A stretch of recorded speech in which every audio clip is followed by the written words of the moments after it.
Lista de ordenação.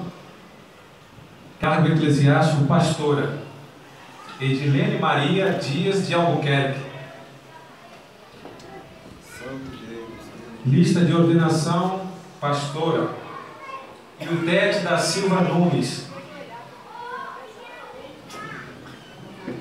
Cargo eclesiástico, missionária Águila Barbosa Batista. Cargo eclesiástico, missionária Giseuda Pinheiro de Lima Sarte. Cargo eclesiástico, missionária. Só isso daí. São duas missionárias e duas pastoras. A Gisela não vem não, né?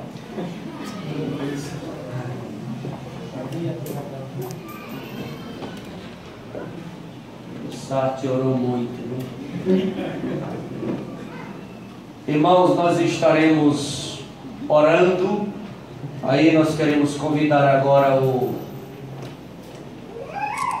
os evangelistas, né? Já são evangelistas, já. Vários já são evangelistas. Os evangelistas vai vir, pode ajoelhar aí. Camelo para pegar a carne e ficar de joelho. Tem crente que não gosta de ajoelhar, não. Ele ajoelha igual o índio. Mas fique de joelho. Quem mais é dado, mais é cobrado.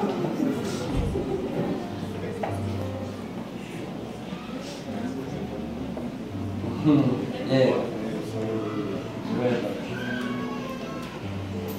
Cadê o pastor? Pastor Jonas, me ajuda aqui. O pastor Jonas, juntamente com a pastora Eliane, estará impondo as mãos sobre as pastoras e os evangelistas impondo as mãos sobre as missionárias.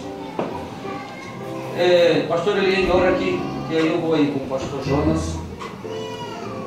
As missionárias aqui. Deus, Tendo as mãos para tendo cá, as suas fique mãos em para pé. cá, se coloque de pé, aleluias. Vamos orar, porque a responsabilidade é grande, irmãos. Aleluia. Aleluia. Deus, apresentamos a Ti as Tuas filhas, Senhor, para ser apresentada a Ti nesta noite como pastoras e missionárias da Tua casa. Ordenamos em Teu nome, Senhor. Oh, Jesus, dá sabedoria. Dá o som do Teu Espírito Santo sobre a vida de cada uma delas. Senhor, é pesado sim, mas Tu diz: não temas e não te espantes, porque eu sou contigo, eu te ajudo e eu te sustento. Deus, ordenamos a irmã Edilene, a irmã Ildete, a irmã Águila e a irmã Bia como missionárias, como pastoras da Tua casa. Em nome do Pai, do Filho e do Espírito Santo, em nome de Jesus. Trabalhar.